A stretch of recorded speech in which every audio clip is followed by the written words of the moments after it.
Thank you for coming back to another episode of Saturday Night Ladies. I am Dean Sparrons. I'm Shari Vesco. And I'm Demi Constantine. And we are your Saturday Night Ladies. Here to speak of Season 51, Episode 14 with Ryan Gosling and Gorillas. This is Ryan's 4th time hosting. I love the promo that they did for this. I was thinking it was his 5th time hosting, which was kind of a nice follow-up to his appearance on Kristen Wiig's hosted when she got into 5-timers, and he was there for 5-timers jacket. So get your big dumb cup, put on your big dumb hat, and let's talk about Saturday Night Live. Let's talk indeed. And we've got our cold opening. The second week of talking about Iran. But no Trump. Instead, we have Mr. Colin Jost has Pete Hegseth.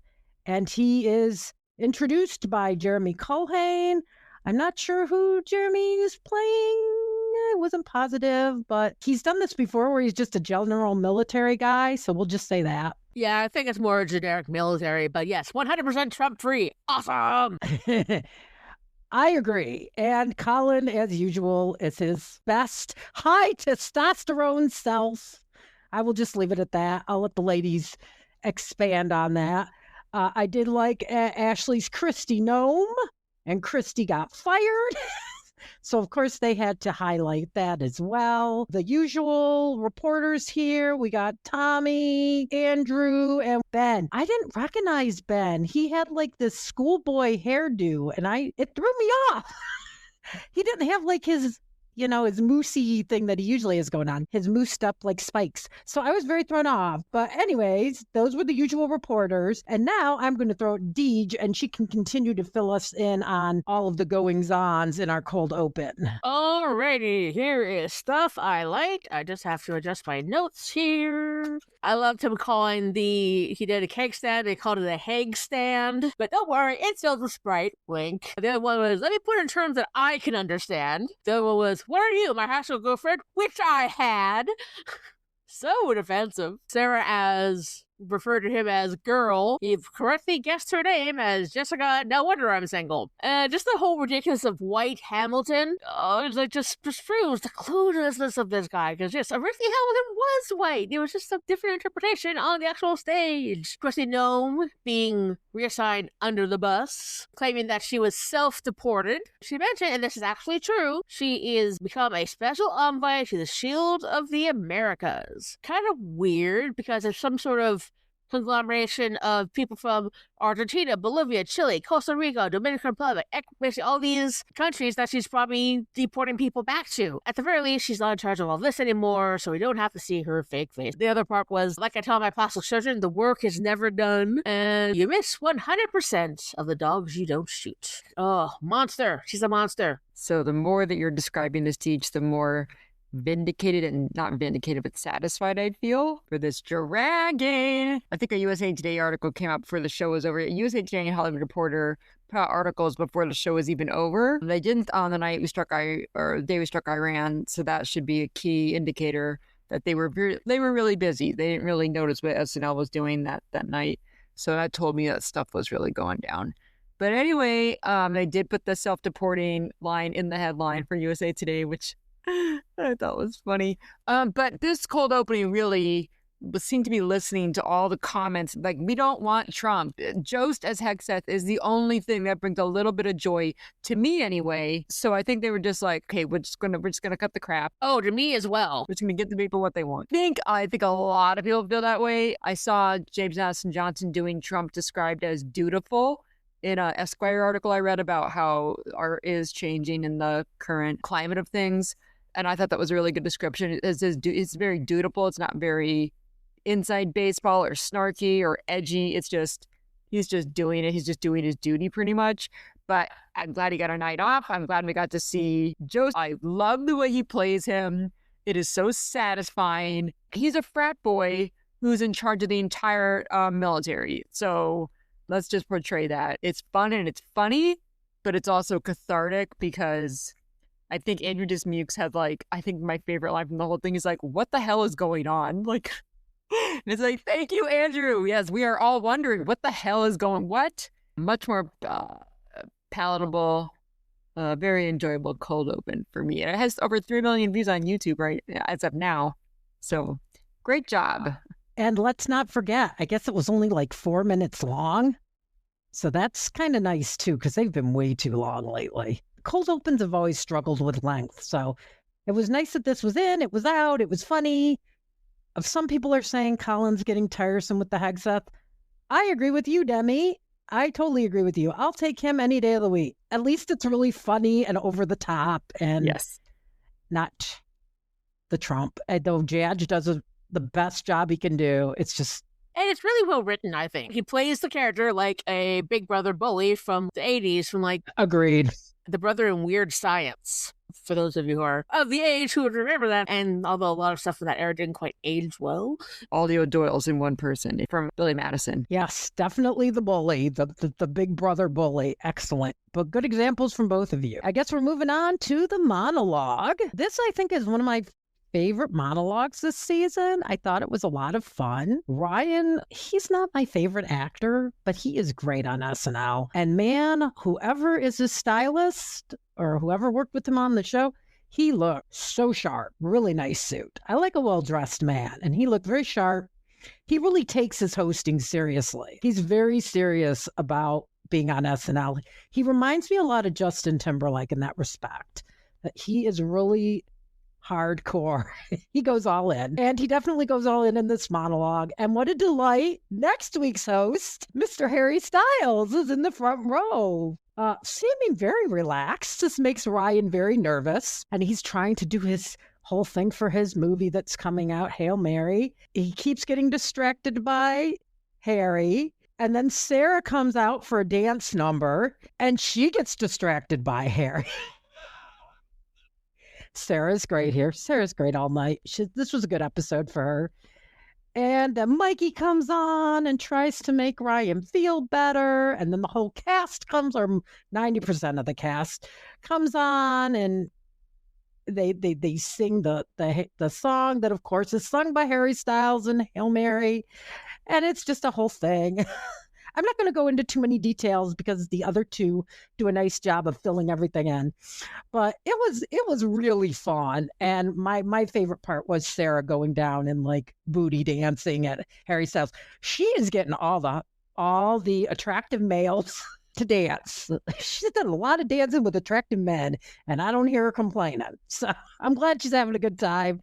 She just always looks like she's having so much fun. I thought Ryan did a great job. I thought Harry was a really good sport. I'm going to throw it to Deej now, and she can fill in more of the details. Well, great thing about Ryan is, because I'm a very proud Canadian. He's led the two sexiest Ryans, both come from Canada. Definitely come a long way. I never saw the Mickey Mouse Club, but the things I remember Ryan Gosling most from, and he looked them up. He did a show called Breaker High, where he was sort of like a Zach Morris style character on a series that was high school on the seas. Then after that, he was Young Hercules. I mean, he's funny, he's charming. He really, you can tell he really loves doing the show because he just has such deep enthusiasm for it.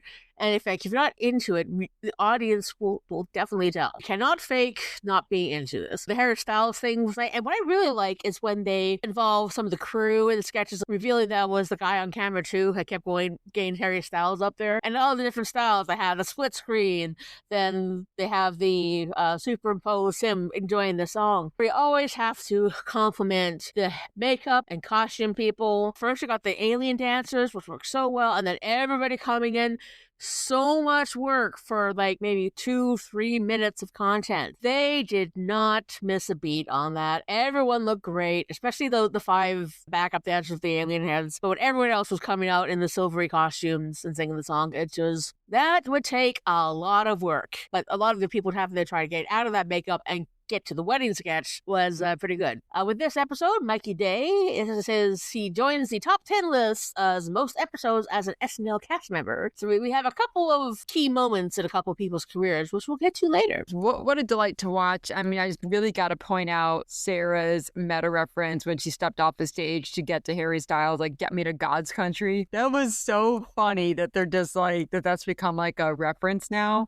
Like Reddit ate ate that shit up. Like, they thought it was so funny. So did I. I loved it. I love it. I'm the Notebook Ryan Gosling. Like, I saw the Notebook probably 50 times. That is Ryan Gosling to me. The perfect man exists, but fun to watch. He's very deft in his ability to add subtlety to. He did it in the Beavis and Butthead sketch. It got completely overshadowed by everyone breaking. And he did it tonight too. And starting in the monologue where you can tell he has complete control of the situation and he's making a choice as to what emotion he's going to have. It gets overshadowed by him breaking. But even then, I think he's a lot more control over what he's doing than people give him credit for or notice. His subtle, it's very Ashley Padilla, like his subtle choices that he makes in a scene. I think he's a better actor than I would even give him credit for, besides Saving Jazz, of course. Back to you, Shari. We are ready to move on to the first live sketch of the night that Deej has already mentioned a bit. I saw the wallpaper and the flowers in that, like they show you the just as they're leaving into commercial. And I was like, oh, this is going to be a wedding sketch because of the wallpaper and the flowers.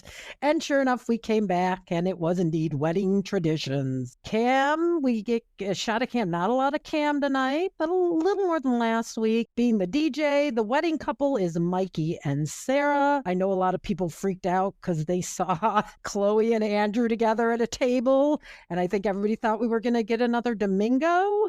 I was scared for a moment there too, yes. And then Ashley is again, she gets that perfect little character, just a bite. But she gets some great lines. And this is Claudette, who has just lost her husband. This isn't funny, but you know, SNL, they can couch things and make them funny. And then there's Ryan, dressed in this crazy suit. Again, props to the costume department. And he learns for the first time about the glass clinking. And chaos ensues, and this is when I will throw it to Deej to take it away. First, Ryan's look. Oh, I mean, you know, I'm a bit of a magpie at heart. I love shiny things. And what really brought the whole thing together was the tinted glasses. Really added to the character. Felt like a non-racist Hamilton, which was Will Forte's character. It was only there because her groom hit his car. Now, Sarah was looking really good in that sketch. Like, all the hair that she had, becoming just so annoying. He was getting into the control of it, and they were all along for the first time. The one that really got me was when Jeremy and Jane came up as the brother and sister of the groom, I think, and he did the kissing, he did the thing, but then Jane just went right for it. So that was an unexpected little twist on that. Ashley saying, all right, I don't love being second, but I'm down. Oh, but I think what I love the most about this sketch, besides Ryan's costume of a very couch-like patterned suit, the entire suit was that pattern, and the shirt, I think, too. The sketch was pretty easy to figure out. Oh, when this guy gets very excited and you clink the glasses, the bride and groom are going to have to kiss, and he's like, oh, they have to? And you know what's going to happen. He's going to abuse that tradition and keep doing it. But the way he did it was very funny. So I was very happy to see him feign surprise and shock and then insistence at following the tradition. Jane, Jeremy, well, those are the rules. And everyone's horrified.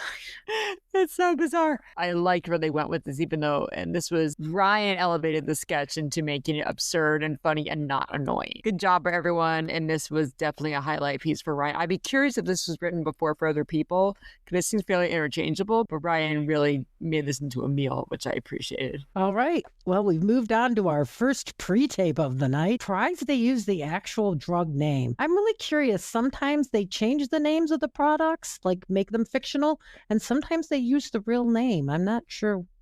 Maybe there's times when they can and times when they can't. I don't know how all that works. It was Tesla.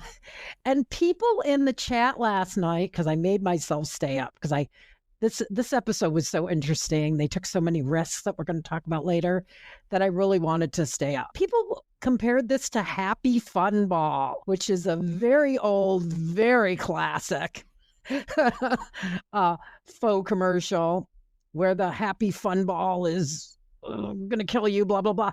This was very similar to shades of that. It just keeps escalating and escalating and escalating. I didn't write down everyone who was in this, but there was a lot of cast in this. Very, very funny. And you two, please chime in the cast members because I did not jot them down. This was hilarious, and I love the escalation. And props to everybody in the chat last night who pointed out the Happy Fun Ball parallel, because this definitely shades of that. Well, we have Ashley Padilla as the announcer with Ryan Gosling, Jeremy Culhane, Sarah Sherman. This brought to mind not only Happy Fun Ball with just a little sprinkling of almost pizza. Because all the times they're saying, well, we can't really say this, but we can kind of say this. As a Canadian, we don't have these kind of commercials. While non-prescription drug ads are allowed with restrictions, prescription drug marketing is into the public, brand, name, price, and quantity. You can't say what it's for. A lot of the commercials, I was like, ask your doctor. Okay, you don't want to go through all the side effects, fine. Just say what the damn drug's for. I mean, you can look it up online, but still. But then again, you got the other end where you have America going all over the place with their drug advertising. Little teeny layers of escalation, and then the two drugs warring against each other. This is going to be remembered as a classic pharmaceutical commercial. This is one where I can't wait to see Dr. Mike discuss on his YouTube channel. Oh, that channel sounds exciting. Ever since the Kimmel situation with the FCC, I started watching linear late night again, and it's actually really improved my life because it's put me on a schedule. I don't just stay up much later. Like, it's easier to regiment my wind down routine now because it's like time tied to a schedule. So because of that, I watch ABC, I watch Kimmel, and then I switch to Seth on NBC, and then I'll leave. I think Access Hollywood comes on after that. I'll leave on maybe. I've heard these commercials so many times. What is this drug even for? Because network TV, you have commercials. You can't skip them because it's live TV. So it's an artifact that a lot of people are not used to. Like, you'll see in Reddit, like, people cannot withstand the commercial length. And it's like, that's what network television is. It's linear. You can't skip it. It's how it used to be, damn it. If you're watching linear TV, you're going to hear these commercials. Within 20 minutes, you will have the same questions that this commercial posed. So the way that they kept so true to the original commercial with very almost identical voiceover that escalated into insanity, where Tesla is now treated like an all-time present being, was so perfect. Could not even contain my glee with how excited I was they were doing it, and they nailed it. Couldn't really get anything really wrong, because just to make it absurd was just such a tickle to me. And I think probably a throwback to the 90s, because if you don't watch network television, it's not going to hit the same. But if you're watching network television, these commercials are just, oh my God. Every other commercial break, you'll get at least two of them. Because I grew up with ads, and in the days where there were no VCRs, it's like, if you weren't there Tuesday, 8 o'clock for Happy Days, you did not see Happy Days again till the summer reruns, even if they had them. But the one thing that bothers me these days is there's times we see they'll run the same commercial twice in a row. Oh my God. And they'll run the same commercial in every single break. It's like, yes. Okay, if you're going to have advertisers, yes. I get it. It's fine. Just give me some freaking variety, because if I have to see this other ad one more time, I'm going to scream. Although Global TV recently has occasionally had the option to skip ads. So, yay, Global, who is the broadcaster of Saturday Night Live here in Canada. Another kind of reminds me of a bit, another favorite drug commercial, two favorite drug commercials is Xanax for gay summer weddings.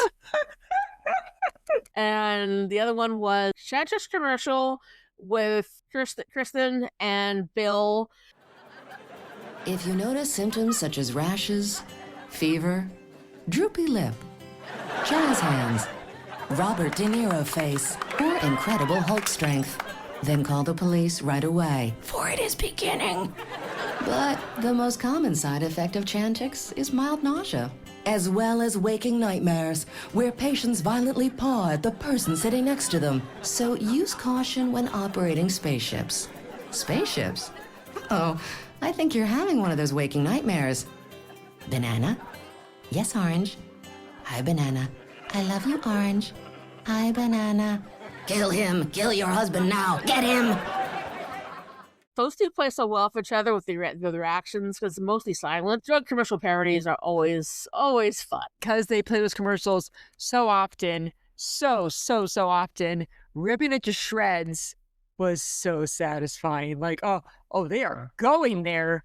Oh, I'm so pleased. This is great. Now we're ready to flow on into the next sketch, which I saw the door and I thought it was going to be something Hobbit-based, but I was on the right path because it was Cyclops, and it was a fantasy story. 3 Cyclops, Keenan, Ryan, and I think Mikey. I could not figure out the third one. Yep, it is Ryan, Keenan, and Mikey. It is Mikey. Okay. Because a lot of them are the same height, and with the makeup, I mean, it could have been a couple of them, but I was pretty sure it was Mikey. I was listening to the voices. So they're all these clueless Cyclops. Again, props to the makeup department. They kicked butt, man, for this little 4-minute sketch or whatever it was. And then Ashley and Veronica looking stunning. These sirens guarding the door, getting very impatient with these Cyclops who cannot figure out their riddle and just get through the door. I thought this was quite charming and funny, and a pretty good choice for the beginning of the night. The guys look like they were having fun, and Ashley breaking. She's not a big breaker, so I was surprised, but she was cracking up. Oh my God. So yeah, she was cracking up. It looked like, I don't know, Ryan makes everybody giggle.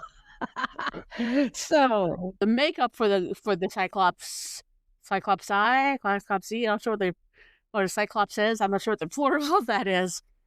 You can definitely tell where they had a small bit for their eyes. The riddles actually got the riddles, because usually they're pretty simple ones. But then again, we're dealing with 3 Cyclopses. And I'm pretty sure, like I mentioned before, they're doing something that we couldn't see on screen at home that was causing Ashley just completely break all over the place, which is very unusual for her.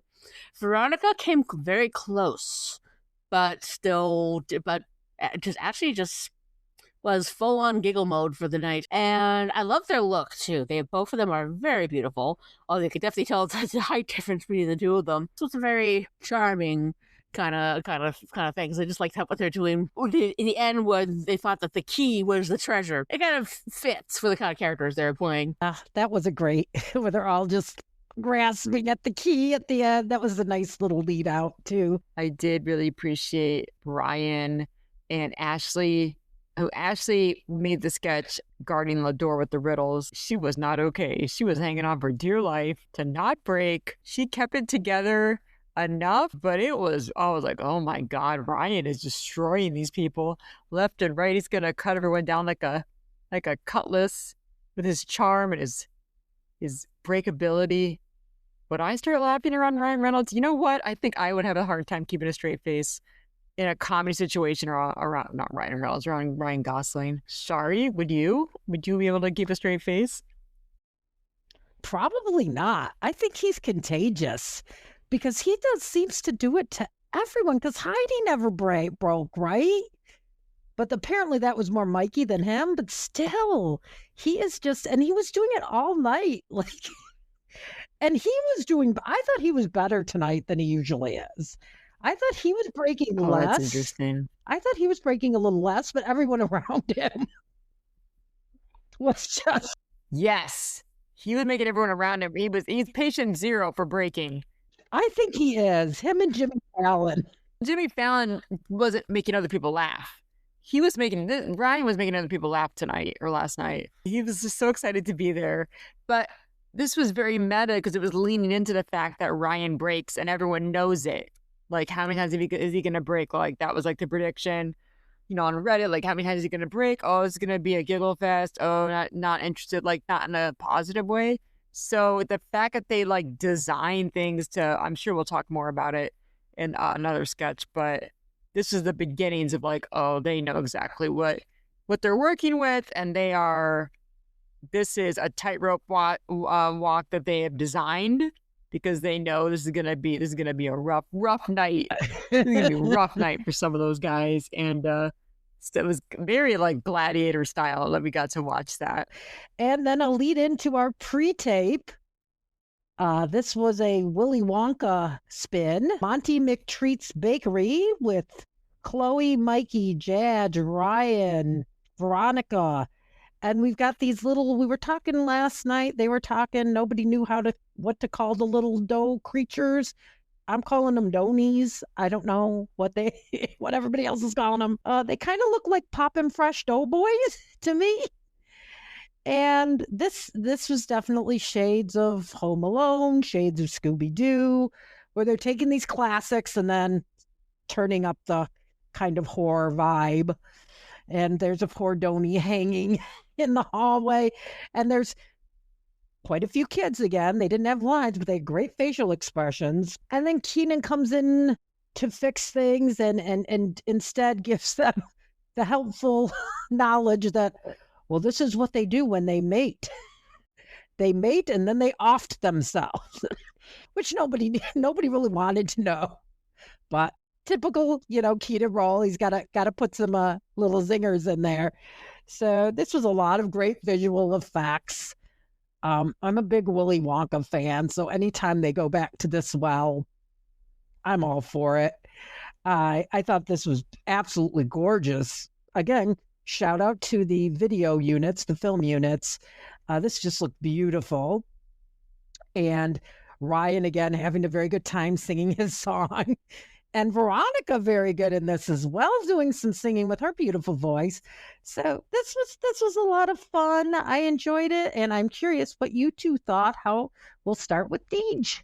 This is the one that didn't quite land for me. Two exceptions was the initial, oh my god moment when you see the thing hanging there. And then later on when he's trying to give it CPR and Jazz says, no one's buying that. I can at least appreciate the effort that went into the production, the set design, costuming, the animation of the creatures, everything just didn't quite land for me. It was the best way I can describe it. What I liked about this was the production value was great. Ryan Gosling singing this fanciful song about candy factories was also great. What was funny about this to me, I looked at it almost like an episode of Undercover Boss or something, where the boss is so disconnected from his labor that he doesn't know that they mate and then they kill themselves. The fact that he doesn't know that and he brought a bunch of children during like their mating season, to me was very funny because it kind of highlighted this is a very disconnected boss. He's a very bad CEO. He doesn't know what's going on in his company. Meanwhile, he's trying to show it off to children.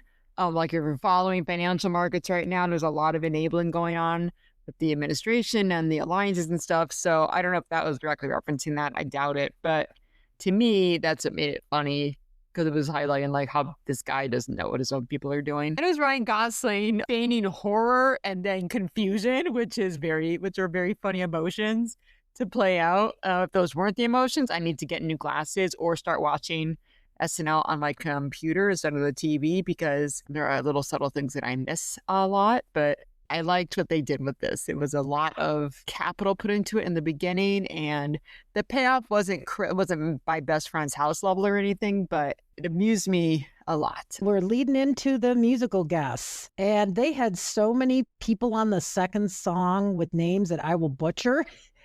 I'm going to let Demi usually is really much better with the musical names, so I'll let her catch on some of those, but it was the Gorillas. I know Del the Funky Homo Sapien, that I won't screw up. But there were quite a few on the second song, The Moon Cave, that I'm going to let her say. But I did like that there was a sitar, there were violins, there was keyboards galore. I loved the look of the staging of both. Everybody was curious how they were going to do it with the animation. I thought just having it in the background was great. Everybody seemed to be really on board with this musical guest. I haven't heard anybody say they didn't enjoy it. They're very unique and unusual. They did an old song that was a big hit for them, Clint Eastwood. And I like the second song, The Moon Cave, as well. They're really interesting. I like rap. So, of course, I enjoy that they're rap, but yet then they have some, almost folky vibe to them. They got a little bit of everything, some new wave, some techno.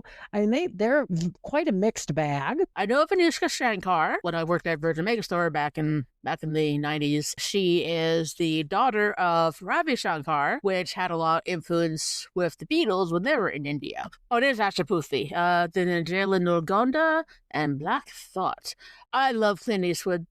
I love that song so much, and I can understand where some may be disappointed not to see two new ones from the new album, but Clint Eastwood is such a classic, and the whole section from Del the Funky Homo Sapien, I've been trying to learn that for years and never quite was able to. The sampling of the Ennio Morricone's theme from many of the Clint Eastwood spaghetti westerns that he did. Just I love them as a concept. As the artwork for the characters that they do was the same guy who has done Tank Girl. I know there's also a movie Tank Girl, which I feel is severely underrated.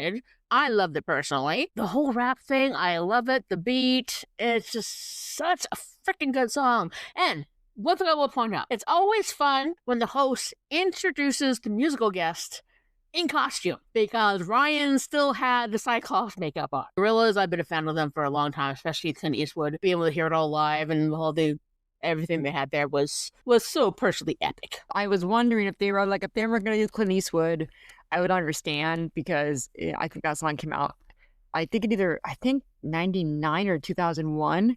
I think 99 actually. So I just remember watching that on MTV at night because they would just play music videos past a certain time, or VH1. And I've watched that video so many times. I've heard that song so many times. It's always a banger. It's always good. You never get sick of it because it's super popular, but it's not quite mainstream. So you wouldn't hear it at like a stadium or anything like that. But that song is just God. It's like that's it. It's like Gorillaz, Clint Eastwood is just everything about it is classic, classic, classic. So when the chords started and I was like, oh my God, we're getting a live Clint Eastwood on SNL. I was like, what a gift Gorillaz and SNL gave. I was going to say elder millennials, but Gen X too, and other people saying millennials. And I mean, everybody loved it. I don't think some people understood like, oh, they're playing their old song, their big hit. And it's like, no. It's not their big hit. This is our big hit. This belongs to us. Like the people that have heard this song for 20 years and still love it and have never seen it performed, but other than the cartoon characters, I was like, oh my God, this was so healing. Like I just screen record it immediately because I don't think it's going to stay up very long because they never do. So, but that I don't think I doubt they'll put it on their page. I don't know what they're going to do. I need to have it. I was just so happy. And yeah, it was just like, it was perfect. It was such a present, a perfectly wrapped present for people that have grown up with that song. And it was just there. Loved it. And the second one, I think Shakur, isn't that Norah Jones's sister? Yep, you're right. That's what I heard, at least. And Black Thought is in the Roots, so he would have been up in the Fallon band anyway. So a very, very NBC family. Only on SNL would we have gotten such a gift. I was just so appreciative. Okay, that's my say on that. And we have a new feature by my fabulous co-host and our producer, our creator. She's going to start a new feature. Since she's the one who really knows the update jokes, it's going to be Weekend Update with Deej. And I'm going to do a little a la the Lonely Island podcast where they do this terrible lead into Seth's Corner. I think it's Akiva that does it.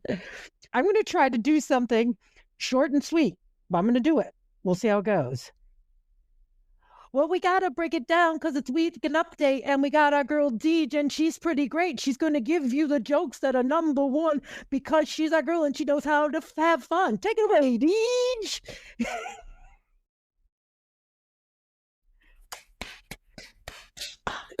Hell yeah. I love it. Okay, so these are the jokes that I personally liked on Weekend Update. You can chime in for your own afterwards, but this is what I loved. Christy Nome, name one of the 20 things she did wrong. The ad campaign, where she dressed as Jessie from Toy Story. I can't unsee that now. Imagine being singled out as the worst member of Trump's cabinet, or someone who is, we think you should leave because you're making Diddy uncomfortable. We mentioned the Shield of America's thing, which is apparently located at the farm upstate, because the dog thing.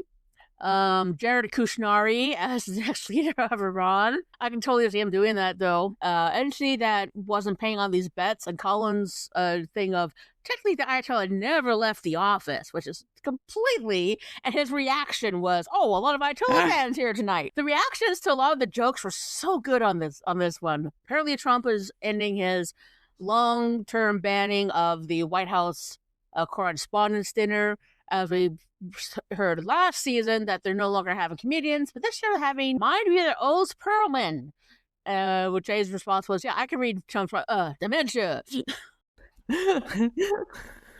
Okay, then we're going back to more fun, had the air quotes there, with the Epstein, and that at Hepstein. Well, he probably has Hep something. I'm pretty sure. Yeah, I'm gonna call it Hepstein. Fuck that. I'm gonna call it Hepstein. So Hepstein's ranch.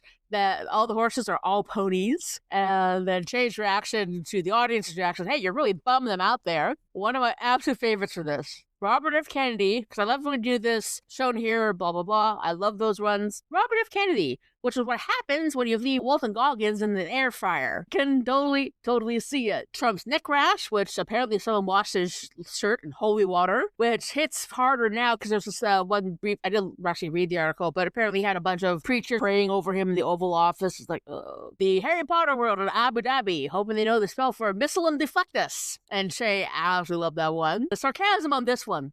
That Timothy Chalamet said no one cares about opera or ballet. And he made this comment on the press tour for a movie about ping pong. That was a perfect joke. The cheek splitter on the airplanes, where they mentioned that it was the Japanese title for Heated Rivalry. And then Colin's like, we don't do video on here, but one of the two people gave basically the, shock reaction in the audience. The cereal spoon and fork, the fork being for anyone who tries to steal my Lucky Charms. I think it was where Shay commented, this is our Emmy show. So every time for Emmys, everyone will submit one episode that they're really like. I don't know if it's just me. Colin's hair seemed more poofier than usual. I don't know if they're just going really crazy with the mousse, or somebody got a mousse from the 80s. I was like really, really up there. Kenan Thompson's Preacher. Well, one line I love from him was the chunks of pineapple that taste like melon because I'm touching the melon for too long. And then the comments from Jad as the band leader. You can have all the meat you want, but if it ain't a sandwich, you ain't got no bread. If you shake it more than twice, you're playing with it. Use the lyrics from Low with the apple bottom jeans, boots with the fur. I really like Kenan's look in this one.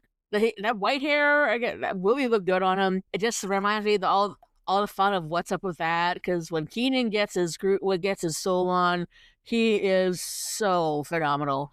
I mean, if he was a preacher, I might actually start believing in God. That was the only correspondence they had, and they just wisely ended it there. So that is the end of our DJ's weekend update, weekend recap. I'll come up with a better title at some point. Excellent. I don't really have much to add. You did what a fantastic addition. Really nice, Deej. Great job. And Demi, did you have anything to add? Because I really don't. I think Deej kind of said it all. Yeah, Deej got it. That was a fire weekend update for sure. That was great, Deej. All right. Well, I guess we are ready to move on to probably the most interesting sketch of the night, because they tried something different here. There was a chyron at the bottom that let us know that they hadn't seen the notes, that they were different notes from the dress rehearsal note. And this was passing notes. It's another school sketch. We've been getting a lot of these, I think, because we have so many young cast members. Ashley is the teacher and Ryan is the principal. Then there's Cam and Jane, Mikey and Marcelo, all in this sketch. And I'm not gonna say too much here. I did enjoy this one, but I'm really interested to see what my cohorts thought, because the big thing is I'm really, really happy they took some risks. They did something different. And I'm glad to see after 51 years that they're still trying new things. So that was exciting to me. Everybody seemed to be having a very good time here. I did love the spaghetti and meatballs getting pulled out of the drawer. Yeah, this was definitely a later in the evening sketch. And everybody just seemed to be having a really good time. The fact that the bag of spaghetti was second lunch. There was a gentleman on Blue Sky who was saying that, well, Lauren usually does some light breaking, which is kind of true, but I think the way he described it to when Bill had come to say, sorry, I keep breaking through the step-on stuff, it's like, no, if you're breaking just for the sake of breaking, then that's bad. But if it's actually funny and you break, then that's understandable. Especially with the surprise. And the surprise we got was the chyron at the bottom explained that the notes were changed from dress. So I was completely unexpected, which harkens back to thinking of Stefan, because that was part of the thing. It was always very random. Of course, my favorite still being the Jewish Dracula, Sidney Applebaum. Lauren did not like this. It would have made it to air, or wouldn't have made it the dress, because ultimately he is the one who will decide. I think he was okay with it. They're just playing into the whole breaking thing, and it's a bit of an improv game where you're given a piece of paper for lines that have to fit into the scene. The concept behind it with doing the notes that people are passing worked really well in this case. It does go on a improv game trope, but when you got Ryan and Ashley going at it, and just the things that they're putting on there with Mikey Day. So no, please don't read that. And then all the other people thinking that he was an undercover policeman, a la 21 Jump Street. This was a lot of fun and surprising. You're gonna have a host, you don't go break. You want to have a sketch that completely embraces it. I'm not even gonna say it was like hilarious, but it was landmark in that it leaned hard until we know Ryan breaks. So look what we're gonna do about that. And they kind of turned it into a contact sport because you had to watch them adjust.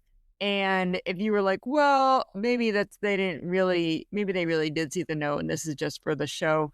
But the way they were struggling to keep it together, like, I don't think they read this before, honestly. And the fact that they put that Chiron up at the bottom in yellow letters, because it was like not public service font. So I was like, oh, is this part of the show? Because it only flashed up there for like maybe 10 seconds. It wasn't up there very long. It was like the TV was talking just to me. I was so tripped out by it. I couldn't believe it. Oh my God, what's happening? So to see Ashley really get taken to task, I was just praying for her that she wasn't going to completely lose it because she was getting close. And Ryan kept it together. It was a disaster that was contrived. It was such a bizarro thing to do. It was, I don't want to say edgy, but it's something you could only do on SNL. You could not do this in any other medium. I don't know what's up on YouTube. I think the dress rehearsal is up on YouTube. I'm not sure. I was just shocked at the ingenuity of this. So by the time she pulled out a gigantic Ziploc bag full of spaghetti from her drawer, which I guess from the SNN hot take show that was supposed to be like another note, but in the live show ended up being a bag of spaghetti. Just thinking about it, that's funny. This rewarded live viewers a real treat. I don't want to say fan service because it was so different, so unexpected. It really kept you on your toes. And I just got to say kudos to SNL for this constellation of events that allowed this to happen. Like with this host, with this sketch, with this show, with this partner. Actually, I don't know if they could have done it with anyone else, honestly. It might not have been up to the task. So I was just really impressed with the existence of the sketch more than anything. Yeah, when I did a review of things today, that when it comes to the repeat I get off of Global Online, I was writing, are you going to still have the Chiron there? And they did. So yeah, I can't see why they would put the dress version up. It was the one that aired live. So we're moving along to our last live sketch of the night. We've got a pre-tape after this. The GooGoo Man with Sarah again. And Sarah, and my husband pointed out, because we always watch together, as everybody knows, he's like, Sarah is like, she's the one everybody's bouncing off of. She's the one who's holding everybody together. And he's right. She has really come a long way. She didn't used to get that role a lot, and now she's really doing a nice job. She's definitely the grounded centerpiece of this. They're going to check out of the hotel. Mikey is the gentleman at the desk. There's quite a line behind. Chaos ensues when they get all their charges figured out, and then there's a GooGoo Man charge. Ryan brings out his GooGoo Man accessories, and Sarah has no clue about any of it. And then there's Jeremy pops out in his hat, also a GooGoo Man fan. It's just silly nonsense, perfect late in the evening stuff. Everybody's having a good time. Ashley pops in, telling them about an older gentleman who fell, and Ryan's like, I need to figure out this, and pushes her aside. And then the manager comes on, and it's Keenan, and he was the older gentleman who fell. So this was just chaotic, silly fun. Again, everybody looked close to cracking up, but nobody really did. And I'm curious what Deej thought of this one, and Demi as well. And this was Sarah Sherman's 300th sketch. Ooh, wow. Awesome. So another great milestone for our wonderfully weird lady. Definitely a 10-to-1 kind of thing. They leave so much to the imagination because they never really explain what the GooGoo Man is. Because I can understand where Sarah asks if it's a sex thing, and Brian gets so offended saying, that is the GooGoo Man's choice. And that somebody else was in there. Oh, Jeremy was just having the hat. Very silly. I still don't know what a GooGoo Man is. I don't know if I want to know what a GooGoo Man is, but at least he was fighting for himself to say that, no, I did not get a double GooGoo Man. I just got one with a special package. I saw Sarah Sherman. She was on Mike Birbiglia's podcast, and she was saying how she is purposely adjusted her outlook into sketch. And she purposely does try to play the straight man a lot because it contributes to the show. So it's a very conscious decision that she's not being Sarah Squirm at all times in every sketch. Like, she's decided to take that upon herself to be like not utilitarian, but conscious decision that she plays a straight man a lot. And she is excellent at it, because at first it was really jarring because she's like the gross out queen. So it was very novel when I was here doing straight man stuff, but now he's just really good at it. Funniest part of the sketch for me is when the teller is telling Ryan Gosling about the charges about 2 GooGoo men or whatever it was. And Sarah's like, what is he talking about? He's like, that's what I'm trying to figure out. But he's really trying to dispute the charge. Funny is that she wants answers. And you're like, yeah, I want answers too.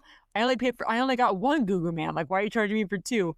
That was so funny to me. It was so subtle, and it got overshadowed by what is a GooGoo man. But that early dispute when he's like trying to brush off her concerns, it's like, yeah, that's what I'm trying to figure out.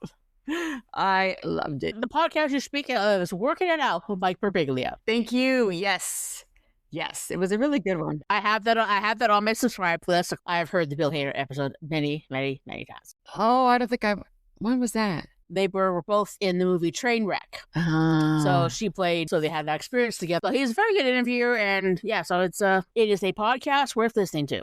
Okay, well, we're rounding out the evening with a pre-tape from Mr. Martin Herlihy. When this first came on, I thought it was just a little blurb or something. But then there was Martin talking about the lies. All the lies were told.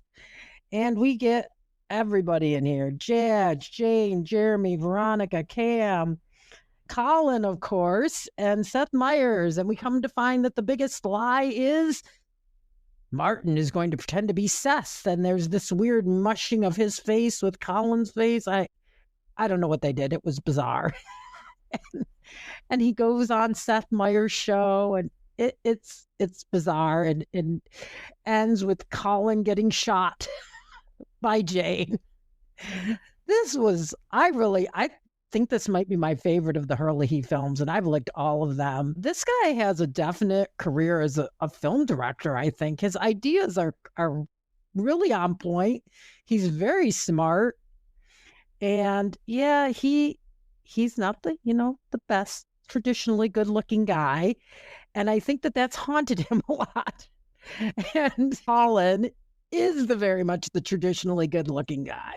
So this was very clever wish fulfillment. And I thought it was a great way to end the night. I'm glad that they're giving these to Martin. I wish they could let him do more. Everybody talks about why isn't Ben in anything? But then somebody answered because they're trying to get them both to move away from each other. They have PDD, they've done so much together, and they're both young, and they want them to work with other people and do other things. And I think that's a good idea. Wasn't a whole lot of Ben in here today overall, but I'm glad Martin, is kind of spreading his wings, doing his own thing.